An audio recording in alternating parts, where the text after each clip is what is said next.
नमस्कार दोस्तों, स्वागत है आपका कथा सागर में। आज मैं आप लोगों को जीतिया की व्रत कथा सुनाने जा रही हूँ। एक बार नैमिषारण्य के निवासी ऋषियों ने संसार के कल्याणार्थ सूत जी से पूछा, हे सूत, कराल कलिकाल में लोगों के बालक किस तरह दीर्घायु होंगे, वो कहिए। सूत जी बोले, जब द्वापर का अंत और कलयुग का आरंभ था, उसी समय बहुत सी शोकाकुल स्त्रियों ने आपस में सलाह की कि क्या इस कलयुग में माता के जीवित रहते पुत्र मर जाएंगे। जब वे कुछ निर्णय नहीं कर सकी, तब वे गौतम जी के पास पूछने के लिए गईं। जब उनके पास पहुंची तो उस समय गौतम जी आनंद के साथ बैठे थे। उनके सामने जाकर उन्होंने मस्तक झुकाकर प्रणाम किया।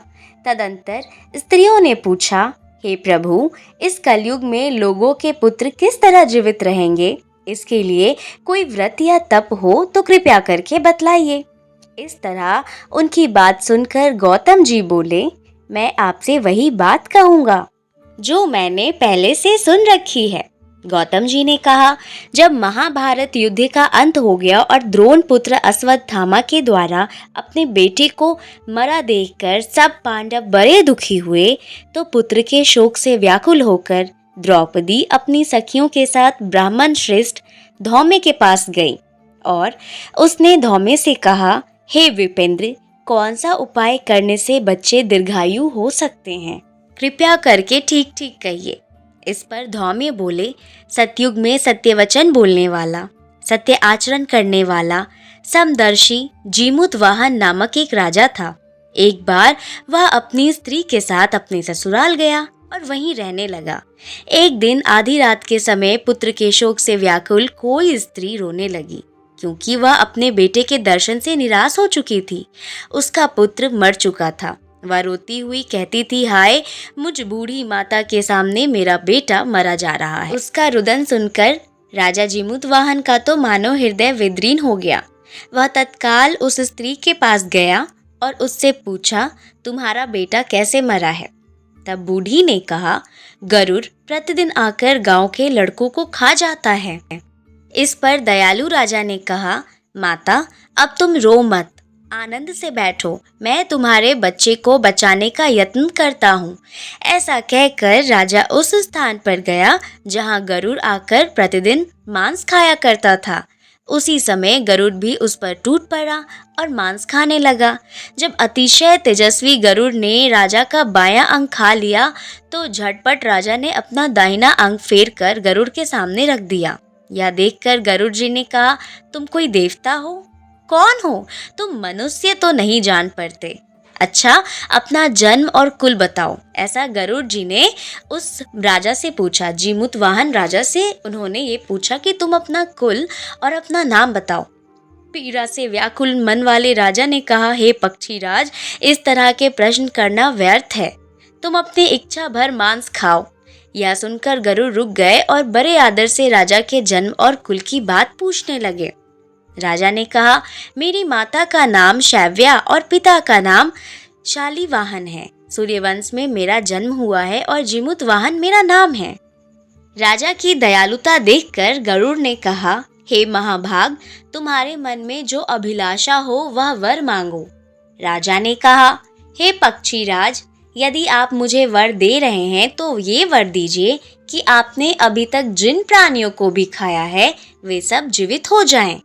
हे स्वामी, अब से आप यहाँ बाल को ना खाएं और कोई ऐसा उपाय करें कि जहाँ जो उत्पन्न हो वे लोग बहुत तक जीवित रहें।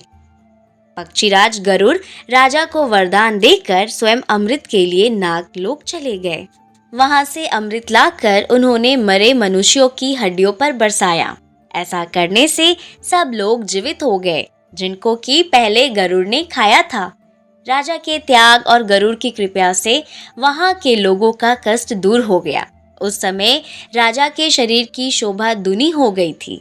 राजा की दयालुता देखकर गरुड़ ने फिर कहा, मैं संसार के कल्याणार्थ एक वरदान दूंगा। आज आश्विन महीना के कृष्ण पक्ष सप्तमी तिथि से रहित शुभ अष्टमी तिथि है। आज ही तुमने यहाँ की प्रजा को जीवन दान दिया है। हे वत्स, अब से यह दिन ब्रह्म भाव हो गया है। जो मूर्ति भेद से विविध नामों से विख्यात है, वही त्रैलोक्य से पूजित दुर्गा अमृत प्राप्त करने के अर्थ में जीवित पुत्रिका कहलाई है। अतः इस तिथि को जो स्त्रियां उस जीवित पुत्रिका की और कुश की आकृति बनाकर तुम्हारी पूजा करेंगी, तो दिनों दिन उनका सौभाग्य बढ़ेगा और वंश की भी बढ़ती होती रहेगी। हे महाभाग, इस विषय में विचार करने की भी आवश्यकता नहीं है। हे राजन, सप्तमी से रहित और उदया तिथि की अष्टमी को व्रत करें, यानी सप्तमी विद अष्टमी जिस दिन हो उस दिन व्रत ना कर शुद्ध अष्टमी को व्रत करें और नवमी में पारण करें। यदि इस पर ध्यान ना दिया गया तो फल तो नष्ट हो ही जाएगा और सौभाग्य भी अवश्य नष्ट हो जाएगा। जीमूत वाहन को इस तरह का वरदान देकर गरुड़ वैकुंठ धाम को चले गए और राजा भी अपनी पत्नी के साथ अपने नगर को वापस चले आए।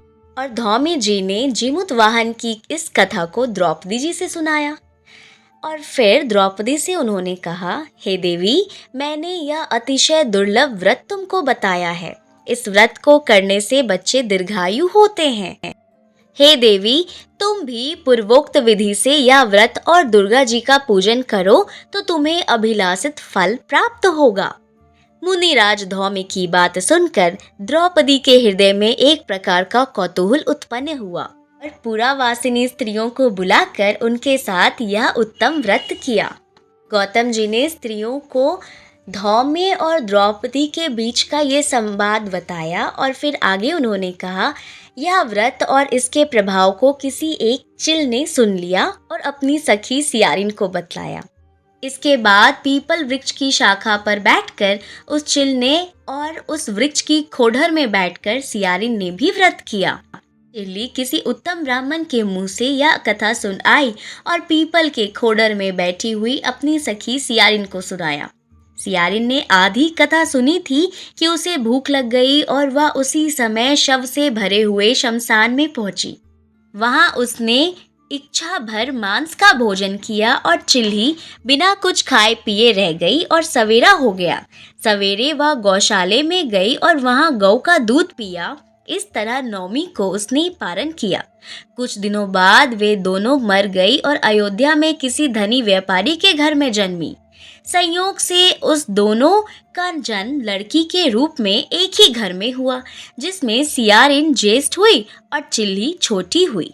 ये दोनों बहनें सभी शुभ लक्षणों से युक्त थी, इसीलिए बड़ी लड़की काशीराज के और छोटी लड़की उसके मंत्री के साथ अग्नि के सामने विधि पूर्वक ब्याही गई। पूर्व जन्म के कर्म फल से वह मृगनयनी रानी हुई।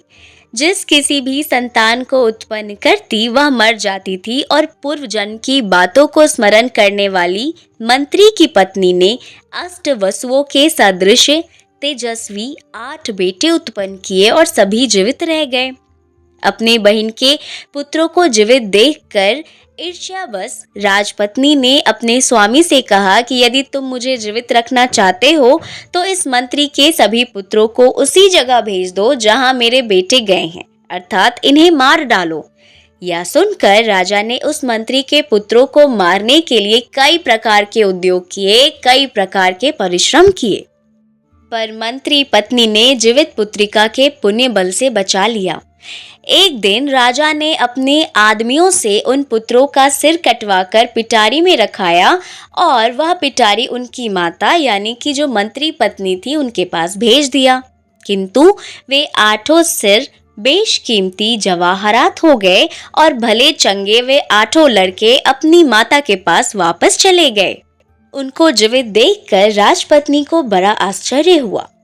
अंत में वह मंत्री की पत्नी के पास आई और उसने पूछा, बहन, तुमने कौन सा ऐसा उपाय किया है, कौन सा ऐसा पुण्य किया है जिससे बार बार मारे जाने पर भी तुम्हारे बेटे नहीं मरते? इस पर मंत्री की पत्नी ने कहा, पूर्व जन्म में मैं चिल थी और तुम सियारिन, हम दोनों ने व्रत किया था, परंतु तुमने व्रत के नियमों का भली भांति पालन नहीं किया था और मैंने किया था। इसी दोष से हे बहन तुम्हारे बेटे मर जा रहे हैं। हे राजरानी, अब भी तुम उस जीवित पुत्री का व्रत को निष्ठा पूर्वक करो तो तुम्हारे बेटे दीर्घायु होंगे। मैं तुमसे सच सच कह रही हूँ। उसके कथानुसार रानी ने व्रत किया और तभी से उसके कई बेटे सुंदर और दीर्घायु होकर बड़े बड़े राजा हुए। सूत जी कहते हैं कि सब प्रकार का आनंद देने वाला मैंने यह दिव्य व्रत बतलाया है। स्त्रियां चिरंजीवी संतान चाहती हों तो विधि पूर्वक यह व्रत करें। और इसी के साथ जीवित पुत्री का व्रत की कथा यहीं पर संपूर्ण होती है। और इसी के साथ भगवान को स्मरण करते हुए उनसे विनती करते हैं कि हमारा स्वास्थ्य उत्तम हो, हमें दीर्घायु प्राप्त हो। और इसी मनोकामनाओं के साथ आप सभी को जीवित पुत्रिका व्रत की ढेर सारी शुभकामनाएं। भगवान आप सभी को एक बहुत अच्छी जीवन दे, बहुत दीर्घायु और बहुत स्वस्थ जीवन प्राप्त हो।